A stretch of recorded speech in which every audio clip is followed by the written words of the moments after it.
Deus seja louvado. A paz do Senhor, meus irmãos, sejam bem-vindos a mais um vídeo deste canal de Curiosidades Bíblicas.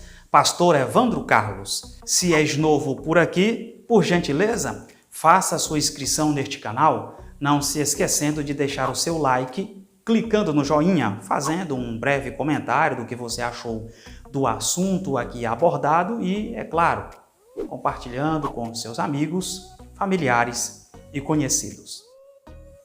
Mas antes de continuarmos com este vídeo, venho me solidarizar com a população de Petrópolis, que vem sofrendo com as tragédias provocadas pelas chuvas torrenciais que estão ocorrendo no estado do Rio de Janeiro. Eu vou deixar no descritivo deste vídeo, pelo prazo de ao menos 30 dias, a contar da publicação deste, o link do Instagram da irmã Eveline Ventura, bem como o número de sua conta bancária com o Pix, para aqueles que puderem contribuir com qualquer quantia pecuniária, a fim de ajudar as pessoas que estão necessitando de nossa ajuda naquele estado que vem sofrendo ou que vem sendo castigado pelas chuvas. A referida irmã é jornalista e apresentadora de televisão em Petrópolis, Rio de Janeiro, e é testemunha ocular do que vem ocorrendo ali. Um irmão perguntou ao pastor Ciro Sanches Zibordi: Pastor, por que o Senhor quis matar Moisés quando ele ia ainda ao Egito? Gentilmente, o querido pastor respondeu: Olha, vou indicar para o irmão um professor que responde muitas curiosidades bíblicas. Professor Evandro, pergunte a ele. Bom, neste vídeo vamos construir o que enseja a resposta para a aludida pergunta, embora já postamos um adiantamento no meu Instagram com esta postagem. E, para tanto, lançaremos mão das lições do próprio pastor e mestre Ciro Sanches Zibordi. Na descrição deste, deixarei um link de um vídeo que o amado pastor ministra uma aula magna sobre como ler as Escrituras, fazendo uma abordagem dos métodos de interpretação da Bíblia para alcançarmos o objetivo no entendimento da Palavra de Deus. No vídeo mencionado, o nobre pastor fala da hermenêutica e da exegese, que são duas ciências que andam juntas com a homilética para auxiliarmos na compreensão e explanação da Palavra de Deus. Inclusive, eu gosto de falar assim: a hermenêutica interpreta, a exegese organiza o que a hermenêutica interpretou e a homilética expõe o que a exegese organizou, que a hermenêutica interpretou. Primeiramente, devemos ter em mente que a Bíblia interpreta a própria Bíblia, que é a regra áurea da interpretação das Escrituras. Em seguida, analisemos o texto e o contexto da passagem, pois, como já aprendemos na EBD neste primeiro trimestre de 2022, texto sem contexto vira pretexto. E como o próprio pastor Ciro Sanches Zibordi já nos salientou em suas aulas, existem várias espécies de contextos: contexto imediato, contexto mediato, contexto referencial, contexto remoto, contexto geral, dentre outros. Também não podemos nos olvidar de fazer menção do denominado método histórico-gramatical, ou seja, devemos analisar a narrativa bíblica no contexto histórico dos eventos nos quais está inserida e de forma literal. Por exemplo, mesmo sem a Bíblia mencionar os nomes dos faraós que envolvem o período de vida de Moisés, apela-se para a história a fim de saber quem eram os faraós que reinavam no Egito. Entenderam? Aposto que sim.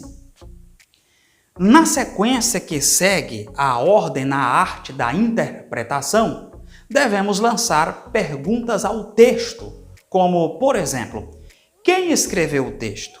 Para quem foi escrito o texto? Quem são os personagens citados no texto? Qual o local onde estavam os personagens ditos no texto? Qual era o período do dia da ocorrência de determinado fato? Se era manhã, tarde ou noite?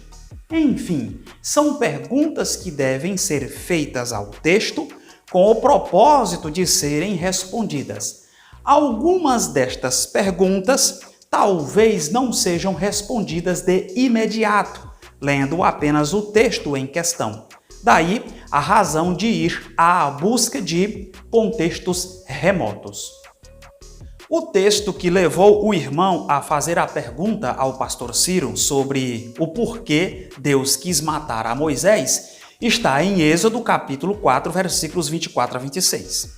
O texto diz: "E aconteceu no caminho, numa estalagem, que o Senhor o encontrou e o quis matar.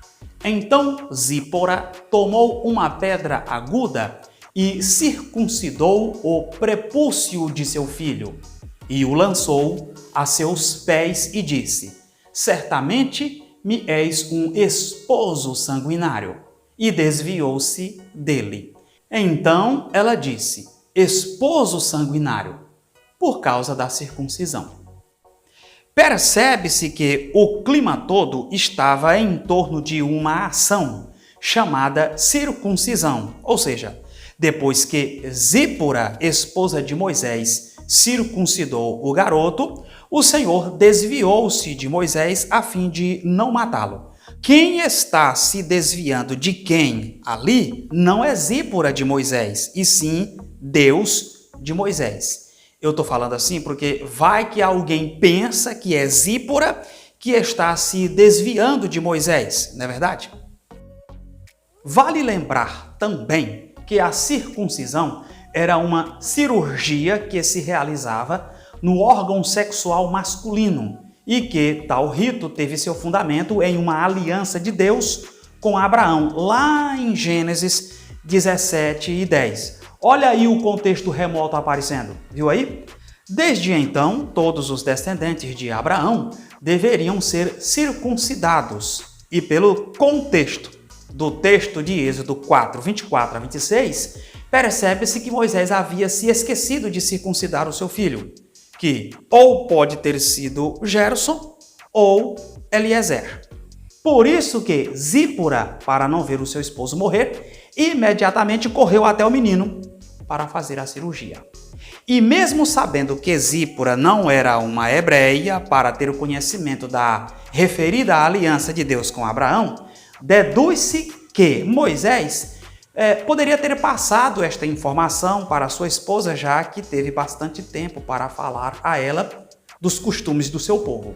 É como se hoje eu dissesse para minha esposa: olha, meu amor, meus pais me ensinaram a pedir a bênção para os mais velhos, independente de ser parente ou não. E ela dizer: muito interessante, porque lá em casa nós não temos este costume. Nós só pedimos a bênção para os parentes. Ademais, pelo contexto histórico, os midianitas, como outras nações da época, praticavam a circuncisão. Todavia, não pelas mesmas razões que Israel, tampouco na mesma idade. Ou seja, para os midianitas, a circuncisão era um rito que marcava a passagem da infância para a fase adulta, praticando assim o rito na puberdade e não aos 8 dias de nascido, como no caso dos descendentes de Abraão. A expressão certamente me és um esposo sanguinário provavelmente revela uma tentativa de Zípora de responsabilizar a Moisés pelo ocorrido, o que a forçara a derramar o sangue de seu filho ao circuncidá-lo. Bom, temos aí uma narrativa um tanto estranha, não é verdade? Por que Deus teria tentado matar a Moisés logo após tê-lo comissionado para ser o libertador de Israel, especialmente quando estava a caminho do Egito para executar a missão recebida? Moisés tinha algo errado em sua vida. Ele não havia circuncidado um de seus filhos, conforme o mandamento que Deus dera aos seus antepassados. Porém, como parte da revelação divina, esta narrativa contém lições relevantes para o relacionamento do ser humano com Deus. Uma se torna relevante, a saber, os servos de Deus devem viver à altura da mensagem que pregam. Antes de pedir a Faraó que obedecesse a Deus e libertasse Israel, Moisés precisava pôr a sua vida em dias com Deus. Antes de tentar mudar outras vidas, o servo de Deus deve permitir que Deus mude a sua. Deus não suporta a hipocrisia daqueles que pregam e não vivem. Mas, em seu amor, o Senhor provê circunstâncias para que até mesmo os hipócritas se convertam e corrijam seus erros. Creio que não precisa falar mais nada, a não ser reiterar meu pedido que fiz no início deste vídeo. Se inscreva, deixe seu like, comente e compartilhe. Que Deus vos abençoe. E até a próxima.